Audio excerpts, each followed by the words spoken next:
Ini sebenarnya dimulai dari sebuah peristiwa yang cukup receh ya. Saya kan lagi baca berita soal keributan PBNU, entah keributan yang mana, karena sepertinya NU itu punya banyak keributan ya. Saya scroll-scroll komentar, ada yang bilang NU dulu itu kan kompak, sekarang kok berantem mulu. Saya akhirnya jadi penasaran, apa benar dulu itu tidak ada konflik? Saya pun mulai mencari dan ternyata ada. Hadratus Syekh Hasyim Asy'ari, pendiri NU yang kita kenal sebagai Rois Akbar, ternyata pernah berdebat keras dengan salah seorang kiai asal Pasuruan bernama Kiai Abdullah bin Yasin. Pasuruan ini kan tempat yang sama dengan Mbah Hamid Pasuruan dan juga Ustadz Taufik Assegaf, Ketua Robito Alawiyah sekarang. Topik yang beliau berdua perdebatkan itu ada banyak. Salah duanya itu kan, bolehkah perempuan itu diajari membaca dan menulis? Terus yang kedua, apakah boleh memakai jas dan dasi seperti orang Londo yang disebut dengan tasabubil kufar? Kiai Abdullah itu cukup keras waktu mengkritik. Beliau itu menyebut Ahlun Nahdlatul secara langsung. Jadi langsung menyasar kepada Nahdien, dan istilah yang beliau pakai juga cukup pedas. Ada kufur, ada sesat, dan ada dajjal juga. Kiai Abdullah mengkritik, Mbah Hashim membalas, dibalas lagi, begitu seterusnya hingga saya menemukan Ziyadah Ta'liqat, kitab yang ditulis oleh Mbah Hashim untuk membantah nazam atau syair karya Kiai Abdullah bin Yasin, syair yang mencara secara langsung Ahlun Nahdlatul atau Nahdien dengan kata-kata yang cukup keras tadi. Uniknya, Ziyadah Ta'liqah juga direspon balik oleh Kiai Abdullah dengan kompilasi syair yang berjudul Al-Ijadah Firat ala Ziyadah. Coba kita fokus dulu pada Ziyadah Ta'liqat.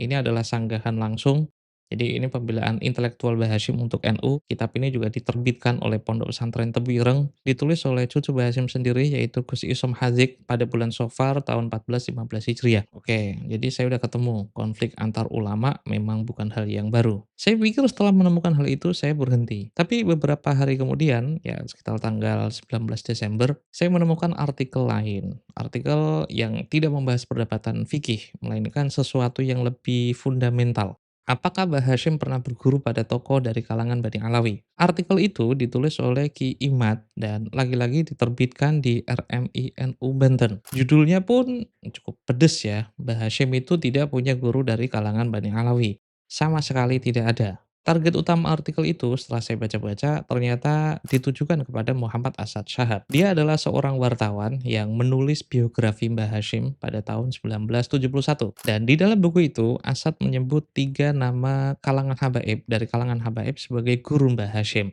Ada Habib Ahmad bin Hasan Al-Attas, ada Habib Husain Al-Habsyi, ada Alawi bin Ahmad Assegaf. Menurut Ki Imad, Asad Syahab itu pembuat mitos. Narasi tentang ketiga guru Bani Alawi ini adalah fabrikasi modern, cerita palsu yang disebarkan tanpa dasar, tanpa sanad. Dia membandingkan informasi dari Asad Shahab ini dengan buku dari Gus Abdul Karim Hashim yang ditulis pada tahun 1948. Setahun setelah Mbah Hashim wafat. Gus Karim ini dikenal memiliki kedekatan khusus dengan Mbah Hashim. Dan tentu saja bagi Ki Imad itu atau siapapun ini menjadi informasi yang berharga dan valid. Sayangnya di dalam buku Gus Karim itu tidak ada satupun Bani Alawi yang ditulis sebagai guru dari Mbah Hashim. Lantas Ki Imad ini menunjukkan kepada pembacanya bahwa dia sudah melakukan riset dengan standar metodologi sejarah yang ketat dari mulai tahap pengumpulan sumber, kritik orisinalitas, hingga interpretasi logis. Hasilnya, menurut Kimat tidak ada satupun tulisan tangan Mbah Hashim yang menyebut ketiga nama itu. Tidak ada yang menulis ketiga nama Bani Alawi itu sebagai guru. Tidak ada sumber primer yang memastikan itu. Dan Asad Syahab, menurut Kimat, telah melakukan pembohongan publik.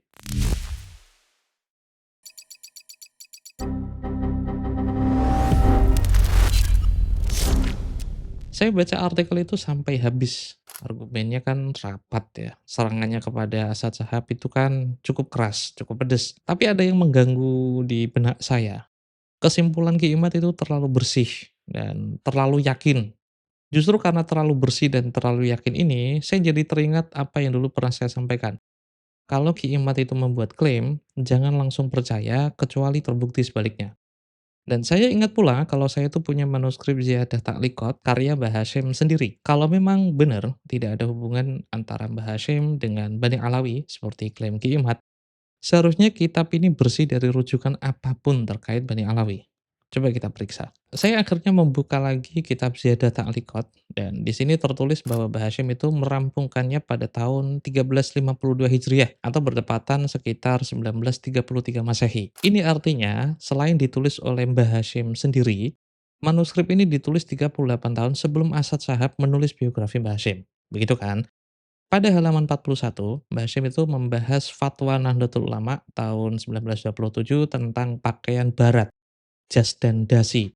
Pertanyaan yang sama yang menjadi sumber konflik antara Mbah Hashim dengan Kiai Abdullah tadi. Kiai Abdullah itu kan mengatakan kalau memakai jas dan dasi itu tidak boleh karena meniru orang kafir atau tasyabuh. NU di bawah kepemimpinan Mbah Hashim waktu itu memutuskan boleh asalkan tidak ada niat meniru kekafiran. Nah, untuk memperkuat fatwa ini, Mbah Hashim merujuk pada dua kitab. Pertama, dari karangan Ibn Hajar Al-Haytami, dan yang kedua, Mbah Hashim merujuk kitab Bugyatul Mustarsyidin. Bagi yang belum tahu, kitab Bugyatul Mustarsyidin itu karya Sayyid Abdurrahman bin Muhammad bin Husain bin Umar Al-Hadrami. Beliau adalah ulama Syafi'i yang cukup terkenal, seorang mufti untuk negeri Hadramaut di Yaman, dan dari klan Bani Alawi. Mbah Hashim menggunakan karya ulama Bani Alawi sebagai rujukan otoritatif setelah Ibn Hajar untuk membela posisi NU dalam persoalan fikih yang cukup sensitif di waktu itu. Dan beliau memakainya sebagai rujukan untuk menyanggah balik Kiai Abdullah bin Yasin. Dan jangan lupa, kitab Bugyatul Mustarsyidin itu merupakan salah satu kitab muktabar yang dipakai Bahsul Masail NU hingga sampai sekarang. Nah, masih dalam pembahasan yang sama tentang pakaian ala orang barat ini, Mbah Hashim juga merujuk pada hadis yang dijelaskan oleh Imam Nawawi. Uniknya, hadis tersebut juga diperoleh Mbah Hashim dari salah satu tokoh Bani Alawi. Mbah Hashim menulis seperti ini, Al-haditsul ladzi haddatsanahu Sayyid Husain Al-Habsyi bi Makkah Al-Mukarramah bisanadihi. Artinya, hadis yang telah diceritakan kepada kami oleh Sayyid Husain Al-Habsyi di Mekah dengan sanadnya, Husain Al-Habsyi. Bukankah ini salah satu dari tiga nama yang disebutkan oleh Asad Shahab? Nama yang dituduh Kiimat sebagai fabrikasi. Nama yang dituduh Kiimat tidak pernah ada dalam tulisan Mbah Hashim. Tapi ini ada, Ziyadah Ta'liqat, karya Mbah Hashim Asy'ari sendiri. Halaman 47 manuskrip yang ditulis dan diterbitkan oleh cucu Mbah Hashim sendiri, yaitu Gus Hazik.